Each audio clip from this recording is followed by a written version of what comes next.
Good afternoon everyone. Now we are going to continue with capital budgeting. In the last class you have studied about payback period. तो payback period का calculation सीखा था आपने पिछली class में, लेकिन payback period सीखा था specifically even cash inflows के लिए। आज की क्लास में आप लोग सीखेंगे payback period uneven cash inflows के लिए। तो सबसे पहले तो just to give you a brief recap, payback period का मतलब होता है कितने टाइम में आप अपने इन्वेस्टमेंट को रिकवर कर सकते हैं। राइट, आई रिपीट, कितने टाइम में आप अपने इन्वेस्टमेंट की रिकवरी करते हैं वो शो करता है पेबैक पीरियड को। So payback period denotes the time in which you can recover your investment, और ये जितना कम हो उतना ही बेनिफिशियल होता है प्रोजेक्ट के लिए। तो अगर आपके पास 3 प्रोजेक्ट हैं, तीनों में से जिसका भी पेबैक पीरियड सबसे कम होगा वही प्रोजेक्ट हमेशा सेलेक्ट किया जाता है। राइट, बिकॉज पेबैक पीरियड जितना कम हो उतनी जल्दी आपका इन्वेस्टमेंट रिकवर हो जाएगा और फिर आपके प्रॉफिट्स आने स्टार्ट हो जाएंगे। तो एक डिसीजन मेकर ये चाहता है कि भाई उसके इन्वेस्टमेंट की रिकवरी कम से कम टाइम में हो जाए, क्योंकि उसके बाद तो फिर उसको प्रॉफिट्स ही मिलने लग जाएंगे। तो पेबैक पीरियड का मतलब होता है कितने टाइम में आप अपने इन्वेस्टमेंट की रिकवरी कर सकते हैं, और वो जितना कम होगा उतना ही बेहतर होता है प्रोजेक्ट के लिए। और उसमें भी आप लोगों ने पिछली क्लास में सीखा था payback period even cash inflows के लिए। इवन मतलब इक्वल, जब हर साल कैश इनफ्लोस इक्वल होंगे। लेकिन कभी-कभी ऐसा भी होता है जब आपके कैश इनफ्लोस इक्वल नहीं होते, कभी 10,000 की इनकम है, कभी 20, कभी 40, कभी 50 एंड सो ऑन। तो आज की क्लास में आप सीखेंगे payback period uneven cash inflows के लिए। तो सबसे पहले तो फॉर्मूला नोट करिएगा अनइवन कैश इनफ्लोस के लिए payback period. So please write down the heading payback period. पिछली क्लास में आप लोगों ने सीखे थे पेबैक पीरियड इवन का फॉर्मूला और एक पेबैक रेसिप्रोकल का फॉर्मूला। तो आज अपनी लिस्ट में फॉर्मूला नंबर 3 डाल देना। तीसरा 2 सीखे थे ना, पेबैक इवन और दूसरा पेबैक रेसिप्रोकल। पेबैक रेसिप्रोकल का फॉर्मूला क्या होता है? 1 अपॉन पेबैक पीरियड। तो ये 2 फॉर्मूले तो सीखे थे पिछली क्लास में, अब अपनी लिस्ट में ऐड ऑन कर लीजिएगा थर्ड फॉर्मूला। ये भी है payback period, but this is for uneven cash inflows. Uneven के लिए फॉर्मूला अप्लाई करेंगे आप, number of completed years plus original outlay remaining upon annual cash inflow of next year। सबसे पहले तो आप लोग ये फॉर्मूला नोट करिएगा, payback period for uneven. Uneven का मतलब होता है अनइक्वल कैश इनफ्लोस। तो अनइक्वल कैश इनफ्लोस का फॉर्मूला है नंबर ऑफ कंप्लीटेड ईयर्स, तो जितने भी ईयर्स कंप्लीट होंगे, plus original outlay remaining upon annual cash inflow of next year. ACI का फुल फॉर्म क्या हुआ? ACI का फुल फॉर्म हो गया annual cash inflow of next year. Right, ये तो है फॉर्मूला। एक बार इसको नोट करिएगा, फिर आपको प्रैक्टिकल स्टार्ट कराते हैं। और प्रैक्टिकल्स करने के लिए ओपन कीजिएगा पेज 113, क्वेश्चन नंबर 19 को निकालिए एक बार, पेज 113 और क्वेश्चन नंबर 19। इसमें लिखा हुआ है ABC company is considering investing in a project that has an initial outlay of rupees 5 lakh। इसको 5 lakh कर लीजिएगा, right? Initial outlay of rupees 5 lakh and the salvage value is 0। तो salvage value कितना है इसके अंदर? 0। The average tax rate is 55%। तो आपको याद रखना है जो इन्वेस्टमेंट है फिलहाल इस क्वेश्चन में जो दिया हुआ है वो है ₹5 लाख का। कुछ छोटी मोटी चीजें लिखते जाते हैं। टैक्स रेट जो दी हुई है अपने को, टैक्स रेट दी हुई है 55% की, ये याद रखना। सैल्वेज वैल्यू इज 0, सैल्वेज मतलब रीसेल वैल्यू या scrap value, salvage value is 0।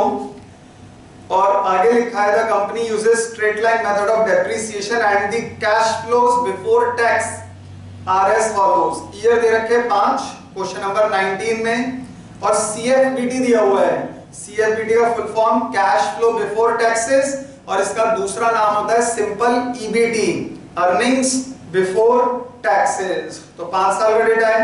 नीचे बोल रहे हैं आपसे कि first point calculate payback period, second point ARR. ARR का मतलब होता है एवरेज रेट ऑफ रिटर्न, ये भी आज ही सीखेंगे आप, लेकिन सबसे पहले फोकस रहना चाहिए आपका पेबैक पीरियड के ऊपर। अब यहाँ पे अनइवन क्यों लग रहा है, इस क्वेश्चन पे नजर डालो। क्वेश्चन नंबर 19 जिन स्टूडेंट्स ने अब ज्वाइन किया है, क्वेश्चन नंबर 19 है पेज 113 पर। तो इसमें 5 अलग अलग सालों में आप देखेंगे, किसी साल तो 1 लाख की इनकम है, किसी साल कैश फ्लो है 1,50,000 का, और किसी साल में 2,50,000 का। तो it is a case of uneven cash inflow.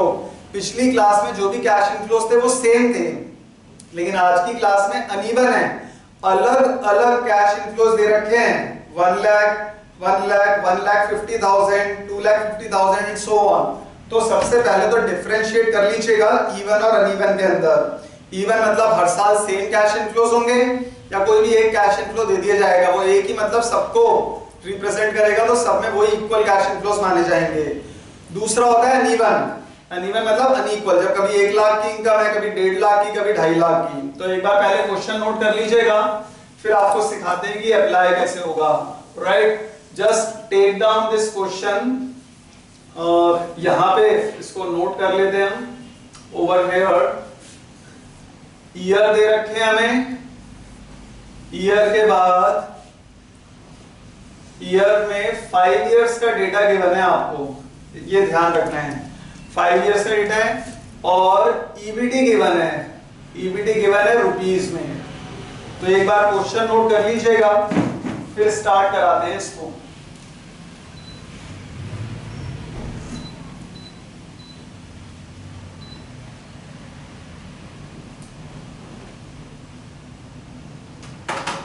Okay, the value of EBT. Now remember the value of EBT is rupees 1 lakh for first year. Again 1 lakh. Then third year में 1,50,000. Fourth year में 1,50,000. और next year में भी है 2,50,000. तो ये data तो हमें दे रखा है, याद रखिएगा ईयर है और ईबीटी इन रुपीस है। ठीक है, एक बार इसको नोट कर लीजिएगा, फिर इसकी कैलकुलेशन स्टार्ट करते हैं।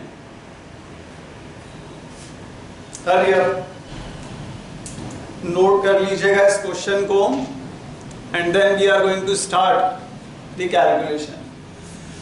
अब जो भी स्टूडेंट्स प्रेजेंट है लास्ट क्लास में, आप लोगों को याद होगा हमारा टारगेट है इसमें एनुअल कैश इनफ्लोस निकालना। Right, so just reply through your options. EBT से एनुअल कैश इनफ्लोस तक पहुंचना है। फर्स्ट स्टेप क्या सिखाया था आपको, क्या करते हैं आप ईबीटी में से? सबसे पहला स्टेप मंजिल क्या है, एनुअल कैश इनफ्लो तक पहुंचना। तो क्या काम करेंगे सबसे पहले आप? Less depreciation. Very good, Ayush का रिप्लाई है कि सबसे पहले उसमें से डेप्रिसिएशन लेस करना पड़ेगा। वेरी गुड, तो डेप्रिसिएशन लेस करना पड़ेगा, उसके लिए हमें पहले तो डेप्रिसिएशन निकालना पड़ेगा। क्या किसी स्टूडेंट को फॉर्मूला याद है डेप्रिसिएशन निकालने का? कैसे सिखाया था आपको डेप्रिसिएशन को कैलकुलेट कैसे करेंगे? डीईपी को how do we calculate depreciation, what is the formula to calculate the value of depreciation? कुछ सिखाया था आप लोगों को? रिप्लाई करो जल्दी से, अपनी ऑप्शंस के थ्रू देखते हैं किसको याद है। आर्यन को याद है सबसे पहले, investment minus salvage value upon N. Very good, जो भी इन्वेस्टमेंट होगा उसमें से सैल्वेज वैल्यू माइनस करना अपॉन एन। उसके बाद आयुष का भी रिप्लाई है, फिर विक्की ने भी बताया कि divide by number of years कर देंगे। तो आई मतलब इन्वेस्टमेंट, एसटी मतलब salvage value upon N number of years, right. उसके बाद प्रीति ने भी यही रिप्लाई किया है। So many students have started replying starting from Aryan. I am noticing your replies, Ayush, Vicky and Preeti. Formula आप लोगों ने लिखा है, किसी ने फुल फॉर्म में, किसी ने शॉर्ट फॉर्म में, लेकिन बिल्कुल सही लिखा है। Investment minus salvage value upon N, N का मतलब है नंबर ऑफ इयर्स। तो पहले तो इन्वेस्टमेंट देखो कितना है, 5 लाख। तो 5 लाख का इन्वेस्टमेंट है, सैल्वेज वैल्यू अपने को क्वेश्चन में दी हुई है 0 अपॉन लाइफ। लाइफ कितनी दी है क्वेश्चन में, 5 इयर्स।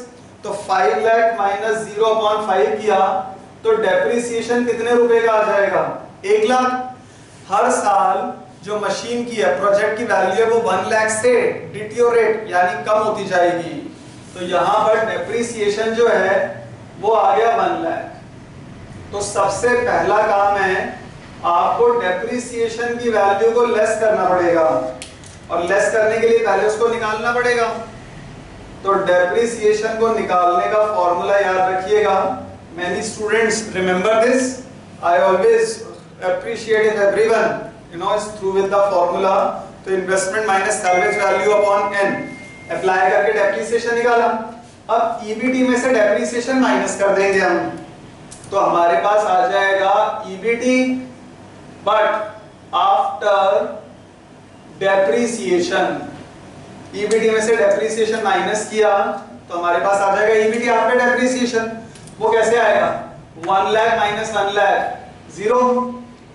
सिमिलरली 1 लाख में से 1 लाख गए 0, 150 में से 1 लाख गया 50,000, 150 में से 1 लाख माइनस किया 50,000, 2,50,000 में से 1 लाख माइनस किया क्या हो जाएगा, 1,50,000। तो ईबीटी आफ्टर डेप्रिसिएशन तो आ गया। अब ये बताओ अगला स्टेप क्या था, ईबीटी आफ्टर डेप्रिसिएशन आ गया, तो अब नेक्स्ट स्टेप क्या अप्लाई करेंगे आप। ईबीटी आफ्टर डेप्रिसिएशन निकालने के लिए मंजिल आपका एनुअल कैश इनफ्लोज तक पहुंचना है। तो फिर इसमें आयुष बता रहे हैं कि लेस टैक्स करना पड़ेगा। Very good. तो टैक्स लेस करने के लिए पहले टैक्स निकालना पड़ेगा हमें। टैक्स रेट कितनी दी है क्वेश्चन में, टैक्स रेट इज 55%। तो tax at the rate of 55% हमें कैलकुलेट करना पड़ेगा।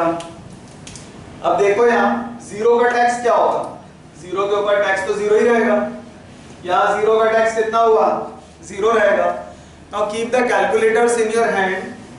50,000 का पहले 55% निकालो, 50,000 का 55%, तो बताइए कितना आ रहा है, रिप्लाई कीजिएगा।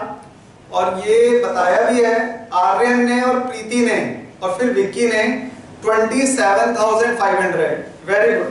तो 50,000 का 55% निकाला 27,500 आ जाएगा। अपने अपने कैलकुलेटर से कैलकुलेट करिएगा और 50,000 का दोबारा 55% निकालेंगे तो वो सेम ही आ जाएगा 27,500। ये बताओ 1,50,000 का 55% कितना हो जाएगा, 1,50,000। इसका 55% निकालिए। ये भी आर्यन का सबसे पहले आया था और उसी सेकंड विक्की ने और प्रीति ने बताया 82,500। ओके, सभी का यही आंसर है तो यही लिख लेते हैं, बिकॉज आई नो कि इतने सारे स्टूडेंट्स का एक साथ गलत नहीं हो सकता। तो I am taking this answer 82,500। Tax आ गया। अब क्या करेंगे आप, ईबीटी आफ्टर डेप्रिसिएशन में से टैक्स माइनस किया तो क्या आ जाता है हमारे पास, ईएटी। तो अब ईएटी लिखेंगे हम, राइट। और ईएटी क्या आ जाएगा, यहां पर ईबीटी आफ्टर डेप्रिसिएशन में से 0 माइनस किया तो ये पहले साल का ईएटी तो आ गया 0। दूसरे साल 0 में से 0 गया, ये भी 0 आ जाएगा। आगे देखो 50,000 में से 27,500 माइनस करो, बताओ क्या वैल्यू आ रही है, 50,000 ईबीटी आफ्टर डेप्रिसिएशन था, इसमें से टैक्स को माइनस कर दो। आपने गवर्नमेंट को टैक्स पे कर दिया तो ईएटी का मतलब है अर्निंग्स आफ्टर टैक्सेस। 50,000 माइनस 27,500 या आप रिप्लाई कर रहे हैं, आंसर आ रहा है 22,500, ठीक है 22,500। इसका मतलब 50 में से 27,500 माइनस किया, ये भी वही आ जाएगा 22,500। अगला करो 1,50,000 माइनस 82,500, ये रिप्लाई करिए ये कितना होगा, 1,50,000 माइनस 82,500। तो ईबीटी में से टैक्स माइनस करेंगे आप, ईबीटी आफ्टर डेप्रिसिएशन में से, तो हमारे पास आएगा ईएटी अर्निंग्स आफ्टर टैक्सेस, और 150 में से 82,500 माइनस किया तो आर्यन, विक्की और प्रीति ने बताया फिर से, और डिंपल ने भी कुछ बताया था। अच्छा आपने ऊपर वाले का वैल्यू बताई थी, ठीक है 150 माइनस 82,500, ये रिप्लाई है आपका 67,500। तो अर्निंग्स आफ्टर टैक्सेस आ गए, right. I hope these values are visible to everyone, right. Check कर लीजिएगा बोर्ड पर, क्योंकि कॉलम बहुत सारे बनते जा रहे हैं, तो वैल्यूज विजिबल तो है सभी को, किसी को कोई दिक्कत हो तो बता दीजिएगा। ईएटी आ गया हमारे पास। अब ईएटी से अगला स्टेप है एनुअल कैश इनफ्लो निकालना। ये याद है किसी को एनुअल कैश इनफ्लो कैसे निकाला जाएगा? How do we calculate the value of annual cash inflows? Very good Vicky. Plus depreciation करना पड़ेगा, तो डेप्रिसिएशन आपको ऐड करना पड़ेगा ईएटी आते ही, तो डेप्रिसिएशन ऐड करेंगे तो हमारे पास आएगा एसीआई। एसीआई का full form annual cash inflow. तो एनुअल कैश इनफ्लो के लिए आपको पूरी स्टेटमेंट बनानी पड़ेगी, ईबीटी में से डेप्रिसिएशन माइनस किया, और ये आप ही लोग बताते जा रहे हैं, वेरी गुड। तो हमारी मेहनत तो आपने बिल्कुल ही कम कर दी, because you remember each and every step. हालांकि करिए फॉर्मेट पहली बार रहे यहाँ, लेकिन स्टेप्स वही सेम है। ईबीटी में से डेप्रिसिएशन माइनस करेंगे आप, ईबीटी आफ्टर डेप्रिसिएशन आ जाएगा, उसमें से टैक्स माइनस किया तो ईएटी आ गया, और ईएटी में जब डेप्रिसिएशन जोड़ देंगे तब आएंगे एनुअल कैश इनफ्लो, और वो आएंगे तब जाके निकलेगा पे बैक पीरियड। देखो कैसे, जीरो था ईएटी, उसमें डेप्रिसिएशन 1 लाख ऐड ऑन किया, तो एनुअल कैश इनफ्लो क्या हो गए 1 लाख। जीरो था ईएटी, डेप्रिसिएशन प्लस किया 1 लाख का, तो एनुअल कैश इनफ्लो आ गया 1 लाख। इस जीरो में भी 1 लाख ऐड किया, तो ये भी आ गया 1 लाख। 22,500 में ये 1 लाख ऐड कर दिया, क्या वैल्यू आएगी 1,22,500। ऐसे ही ये 22,500 में 1 लाख ऐड कर दिया, तो ये आ जाएगी 1,22,500, और 67,500 में ये डेप्रिसिएशन 1 लाख ऐड कर दिया, तो ये बनेगी 1,67,500। तो एनुअल कैश इनफ्लोज तक आप नोट कीजिएगा, फिर आगे सिखाते हैं आपको।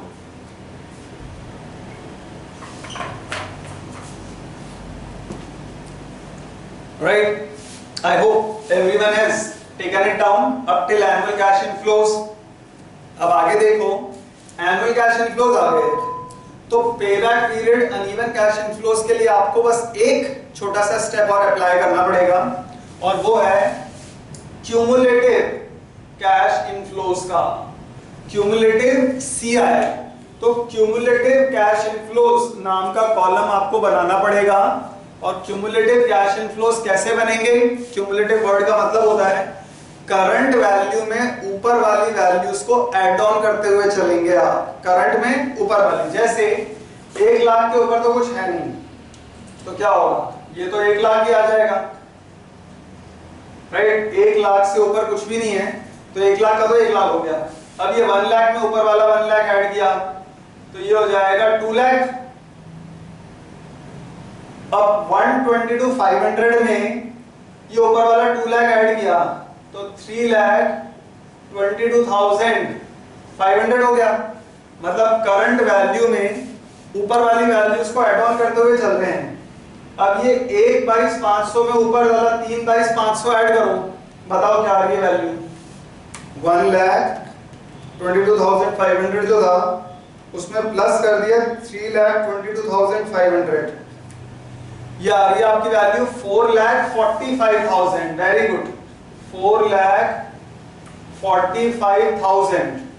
और इसी तरह से ये जो 1,67,500 है इसमें 4,45,000 ऐड करो, और ये बताया है विक्की ने और फिर आर्यन ने, वैल्यूज बता रहे हैं आप 6,12,500।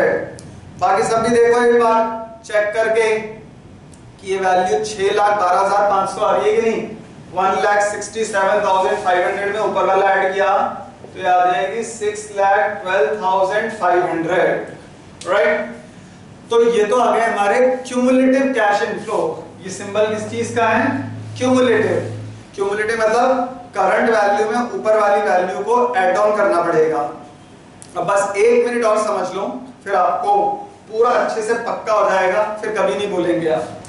अब इसमें पेबैक पीरियड का फॉर्मूला है number of completed years plus original outlay remaining upon cash inflow next year. पहले ये देखो कि हमारा इन्वेस्टमेंट कितने रुपए का था। इन्वेस्टमेंट था 5 लाख का, ठीक है। अब आप ये देखेंगे कि ये 5 लाख की रिकवरी कहां पर हो रही है, तो आप ध्यान देना 5 लाख ना तो 1 लाख में आता है, ना 2 लाख में, ना 3 में, ना 4 में, वो 4 और 6 के बीच में आ रहा है कहीं पर। तो 5 लाख की रिकवरी कहां पर हुई है? 4 साल के बाद में और 5वां खत्म होने से पहले, मतलब 4 और 5 के बीच में हो रही है। तो आप इन्वेस्टमेंट जो है उसको लोकेट करोगे कि वो कहां पर किसके बीच में लाई कर रहा है। तो 5 लाख रुपए का इन्वेस्टमेंट 4 लाख और 6 लाख के बीच में ही आएगा। तो कंप्लीट इयर्स कितने माने जाएंगे, 4 या 5? जल्दी बताओ, reply through your chat options कि 4 साल माने जाएंगे कंप्लीट ईयर या 5 माने जाएंगे? 4 years. Very good Ayush, brilliant reply. फिर डिंपल ने भी यही जवाब दिया और उसके बाद फिर आर्यन ने भी कि 4 साल तो पूरे हो गए, 5वां पूरा नहीं हुआ। 5वें के बीचों बीच में कहीं पर हमने 5 लाख की रिकवरी कर ली। तो कंप्लीट इयर्स ढूंढने ना, नंबर ऑफ कंप्लीटेड इयर्स। तो आपने देखा कि ये 4 साल तो हमारे कंप्लीट हो गए। इसको हाईलाइट कर देना। पहले तो देखा इन्वेस्टमेंट 5 लाख किसके बीच में था, 4 लाख और 6 लाख के, मतलब चौथे और 5वें साल के बीच में कहीं पर आपके इन्वेस्टमेंट की रिकवरी हो गई। लेकिन कंप्लीट इयर्स माने जाएंगे 4, क्योंकि 5 पूरा नहीं हुआ। 5वें के पूरा होने से पहले ही आपकी इन्वेस्टमेंट की रिकवरी हो गई, क्योंकि 5वें साल तक तो आपने 6 लाख कमा लिए। तो कंप्लीट इयर्स तो हो गए 4, तो वो 4 हमने एज इट इज लिख दिया यहाँ पर कि कंप्लीट इयर्स तो हो गए 4। अब देखो आगे, प्लस ओरिजिनल आउटले रिमेनिंग। अब ध्यान से सुनना इस बात को। आपका इन्वेस्टमेंट था 5 लाख का, 5 लाख में से आपने 4,45,000 तो रिकवर कर लिए 4 साल तक। तो पैसा कितना बच गया रिकवर होने से? जल्दी रिप्लाई करो। 5 लाख का इन्वेस्टमेंट था, आपने 4,45,000 तो रिकवर कर लिए।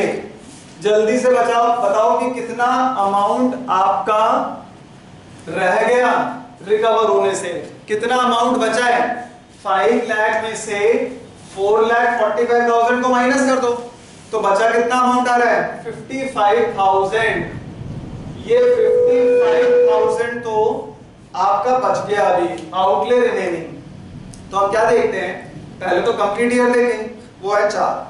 फिर हम देखते हैं कि 4 साल तक आपकी इनकम अर्न करने के बाद कितना पैसा रिकवर होने से बच गया। ओरिजिनल आउटले रिमेनिंग मतलब 4 साल कंप्लीट, ये इंटरवल सेलेक्ट हुआ, जहां तक आपने 4,45,000 रुपए कमा लिए हैं। तो अब कितने रुपए आपके रिकवर करने रह गए 5 लाख में से, इन्वेस्टमेंट में से? तो 5 लाख में से माइनस कर देना। ये बता रहा है कि 55,000 रुपए रह गए अभी रिकवर करने से। इसको डिवाइड करना annual cash inflow next year से। तो एनुअल कैश इनफ्लो एसीआई वाला कॉलम देखना, annual cash inflow next year. तो अगले साल का कैश इनफ्लो कितना था? 1,67,500। तो 1,67,500 से डिवाइड कर दीजिए, सॉल्व कर देंगे तो आ जाएगा आपके पास पेबैक पीरियड। करो जल्दी से। 4 प्लस 55,000 को डिवाइड करो 1,67,500 से और रिप्लाई करिए कितना आ रहा है। या आप बता रहे हैं, आयुष ने बताया सबसे पहले 0.328, तो ये आ गया 0.328, ऐड कर देंगे तो पेबैक पीरियड हो जाएगा 4.328 इयर्स। और अगर आप इसको राउंड ऑफ कर देंगे तो ये बन जाएगा 4.33 years. So this is the value of payback period. तो ये ध्यान रखिएगा कि इन्वेस्टमेंट जो था अपना वो था 5 लाख का, राइट। 5 लाख की रिकवरी कहां पे हुई? वो हो रही है चौथे और 5वें साल के बीच में। 5वां पूरा नहीं हुआ, कंप्लीट कौन सा हुआ? 4th year. तो 4 ईयर कंप्लीट, आउटले रिमेनिंग कितना रहेगा? 5 में से 445 को माइनस करिएगा upon cash inflow of next year. Note कीजिएगा इसको और फिर आगे आपको और करवाते हैं इसी में। Kindly take down up till here. और कोई दिक्कत हो तो आप पूछ सकते हैं, कहीं पर कोई भी क्वेरी हो you can ask through your options. Okay, note हो गया है सभी का? नोट कर लीजिएगा। Once you have taken it down तो आप बता दीजिएगा ताकि फिर इसके बाद करवाएं। डेप्रिसिएशन का फॉर्मूला ये तो आपने नोट कर ही लिया था, तो इसको तो हटा देते हैं, इनफैक्ट निकाला भी था आपने। और पेबैक पीरियड ये आ गया है आपका 4.328 ईयर्स, राइट। इसके साथ ही okay, so you have taken it down. वो आपके रिप्लाईज हम पढ़ सकते हैं। You have taken, you have noted it down. एक और मॉडल सीख लीजिएगा, वो इसमें पूछा तो नहीं है लेकिन कभी पूछे तो पता रहना चाहिए। Post payback profitability. कभी भी आपसे पूछा जाए पोस्ट पेबैक प्रॉफिटेबिलिटी, वो भी पूछ लेते हैं कई बार। तो पोस्ट पेबैक प्रॉफिटेबिलिटी का मतलब है इन्वेस्टमेंट की रिकवरी के बाद कितना मुनाफा, कितना प्रॉफिट आ गया है हमारे पास। तो उसके लिए क्या करेंगे? एक फॉर्मूला लगता है TCI, total cash inflows, right. इसको थोड़ा सा फुल फॉर्म में लिख देते हैं, टोटल कैश इनफ्लोज। जितने भी टोटल कैश इनफ्लोज हैं वो सारे ले लीजिएगा, प्लस सैल्वेज वैल्यू, जो भी आपकी सैल्वेज वैल्यू है मशीन का वो भी ले लीजिएगा, वो भी आपका ही पैसा है। कभी आपको बेचने पर 20,000 मिले, 10,000 मिले, 15,000 मिले, that is your money. Salvage value सब ऐड कर देना, माइनस कर देना उसमें से इन्वेस्टमेंट, तो हमारे पास आ जाएगा पोस्ट पेबैक प्रॉफिटेबिलिटी। क्या है फॉर्मूला? Total cash inflows. समझना 1 मिनट में आ जाएगा ये समझ में, बस ध्यान देना। टोटल कैश इनफ्लोज, या तो कैश इनफ्लो वाले कॉलम का टोटल कर लेना, नहीं तो सीधे क्यूमुलेटिव की लास्ट वैल्यू ले लेना, नहीं तो टोटल कर लो इन सब वैल्यू को। 1 2 3 4 5 ऐड कर दोगे इसको, तो ऐड करने पर ये एग्जैक्ट 6,12,500 ही आ जाएगा। ये वैल्यू आपकी 6,12,500 ही नजर आएगी, जो क्यूमुलेटिव की लास्ट वैल्यू होती है। तो या तो आप क्यूमुलेटिव की लास्ट वैल्यू ले लेना, नहीं तो सारे एनुअल कैश इनफ्लोज का टोटल कर लेना। तो वो टोटल किया तो टोटल कैश इनफ्लोज कितने हो गए? 6,12,500, 6,12,500 प्लस सैल्वेज वैल्यू। इस क्वेश्चन में सैल्वेज वैल्यू कितनी दी हुई थी? देखो जल्दी से, what was the salvage value in this question? Investment तो 5 लाख था, सैल्वेज वैल्यू 0 दे रखी है, वेरी गुड। माइनस इन्वेस्टमेंट था 5 लाख का, तो अब 6,12,500 प्लस 0 सैल्वेज वैल्यू ऐड किया, माइनस कर दिया 5 लाख, तो ये आ जाएगा आपका ₹1,12,500। This is the post payback profitability.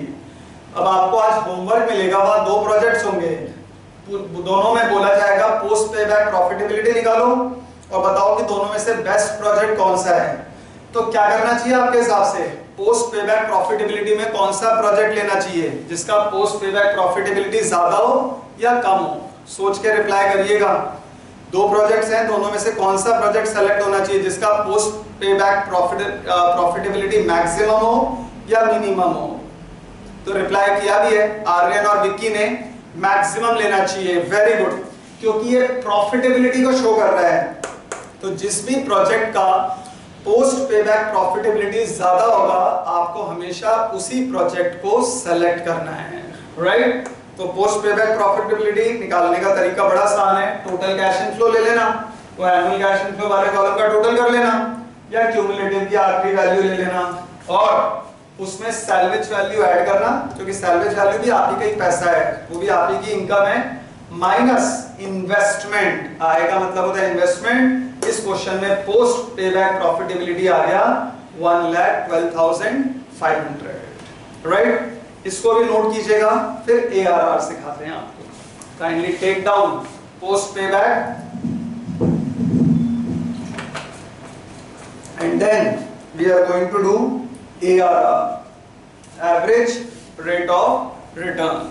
So kindly take down this formula for post payback profitability, और जब आपका नोट हो जाए तो आप बता दीजिएगा, because then I'll have to erase this one, post payback profitability. In fact ऊपर वाला तो आपका नोट हो ही गया था payback period का, so I'm erasing this part and yes, you've taken down the post payback profitability also. ठीक है, अब ARR फुल फॉर्म है इसका एवरेज रेट ऑफ रिटर्न, वो फॉर्मूला नंबर 5 ARR, ध्यान रखिएगा इसका फुल फॉर्म है एवरेज रेट ऑफ रिटर्न।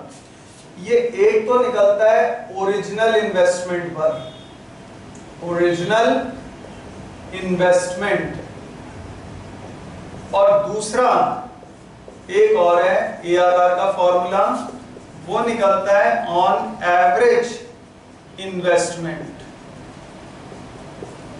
तो आपको या तो एग्जाम में पूछा जाएगा कि ओरिजिनल इन्वेस्टमेंट में निकालो या एवरेज इन्वेस्टमेंट में, नहीं पूछा जाए तो आपको दोनों ही निकाल कर आने हैं, case 1 on original investment, case 2 on average investment. क्योंकि स्टूडेंट्स पूछते हैं सर कौन से निकाल के आना है, हमें कैसे पता लगेगा, तो आपको याद रखना है ARR के लिए या तो मेंशन होगा, नहीं हो तो आप दोनों ही कैलकुलेट कर दीजिएगा, ओरिजिनल पे भी और एवरेज पे भी। 1 मिनट ज्यादा लगेगा, but to play safe calculate it according to both the methods. जैसे इस क्वेश्चन में केवल ARR बोल दिया, कुछ भी नहीं बोला, तो आपको दोनों ही तरीकों से निकालना है। और निकालेंगे कैसे, इसका फॉर्मूला है ARR का average EAT, average earnings after taxes upon investment into 100, और ARR का एवरेज इन्वेस्टमेंट का फॉर्मूला है average EAT upon average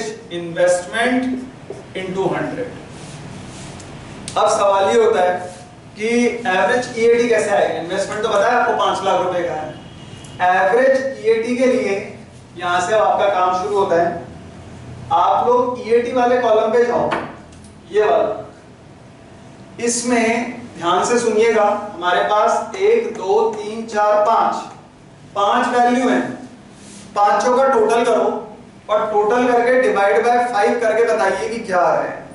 EAT के अंदर 5 वैल्यू है हमारे पास, पांचों का टोटल करो और टोटल करके, पहले तो टोटल ही बता दो टोटल कितना आ रहा है, 22,500 और 22,500 तो हो गए 45,000 और 67,500। पहले तो एक बार टोटल करके बताओ कि टोटल कितना है, 0 0 तो 0 ही रहेगा, 22,500 और 22,500 के 45 और 67,500, ये आ जाएगा 1,12,500 का रिप्लाई आ रहा है आपका। टोटल तो आ गया 1,12,500, ठीक है। अब 1,12,500 को डिवाइड बाय 5 कर देना तो हमारे पास आ जाएगी एवरेज EAT। पहले तो टोटल निकाल लेना, टोटल को डिवाइड कर देना 5 से, तो एवरेज EAT कितना बता रहे हैं आप, 25,500 तो आयुष बता रहे हैं, 22,500 बता रहे हैं आर्यन, और विक्की भी बता रहे हैं 22,500। 3 आंसर आ रहे हैं, हाँ करेक्शन कर लिया आयुष ने स्टार लगा के, 22,500, ठीक है। तो सभी का यही आ रहा है, that means average EAT 22,500, right. Let me also check अलग अलग आंसर कैसे आ गए आपके, 1,12,500 डिवाइडेड बाय 5, 22,500, करेक्ट। तो अब आपने क्या करना है, एवरेज EAT लिया 22,500 अपॉन आय, इन्वेस्टमेंट की वैल्यू थी 5 लाख, तो तो अपॉन कर दिया 5 lakhs और इंटू 100। अब इस इक्वेशन को सॉल्व करके बताइए कि इसको सॉल्व करके कितना आंसर आ रहा है आपका। 22,500 divided by 5 lakhs into 100। Hurry up solve कीजिएगा। 22,500 डिवाइडेड बाय 5 lakhs इंटू 100, 4.5%। यही रिप्लाई आप सभी कर रहे हैं, वेरी गुड। तो it is 4.5%। Remember ARR, it is always expressed in percentage. ये परसेंटेज में एक्सप्रेस करना है। तो ओरिजिनल पे तो आ गया 4.5%। अब एवरेज इन्वेस्टमेंट पे भी निकाल लें। ये एवरेज इन्वेस्टमेंट कैसे आएगा? एवरेज इन्वेस्टमेंट का भी फॉर्मूला लिख लेना, वो होता है investment plus salvage value upon 2, right. Opening investment की वैल्यू लेना, सैल्वेज वैल्यू का मतलब क्लोजिंग वैल्यू, प्लस अगर आपको क्वेश्चन में कहीं पर वर्किंग कैपिटल दे रखा है तो वर्किंग कैपिटल जरूर ले लीजिएगा अगर दिया हुआ है तो, राइट। तो वो भी एवरेज इन्वेस्टमेंट में ऐड होगा। नहीं दिया है तो मत लेना।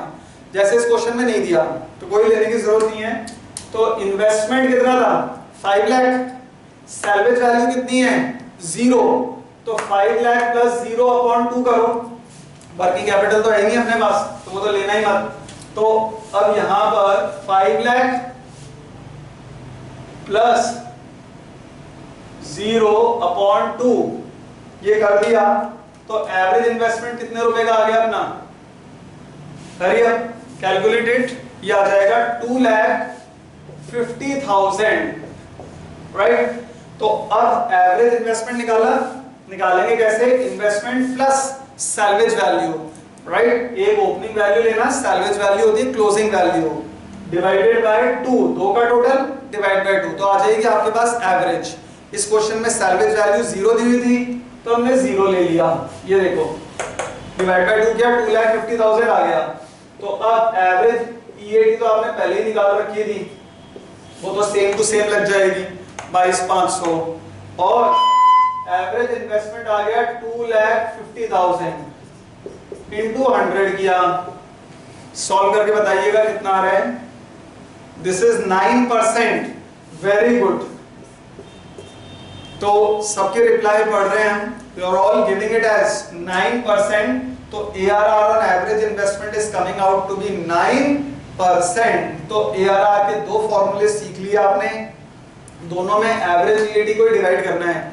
जब ओरिजिनल इन्वेस्टमेंट पूछे तो इन्वेस्टमेंट की वैल्यू से डिवाइड कर देना, जब एवरेज इन्वेस्टमेंट पूछे तो एवरेज इन्वेस्टमेंट कुछ नहीं पूछा जाए, केवल ARR, तो दोनों ही तरीकों से निकाल कर आना है और बता देना है ARR on original investment is 4.5%, right. You can also highlight this answer and ARR on average is 9%, right.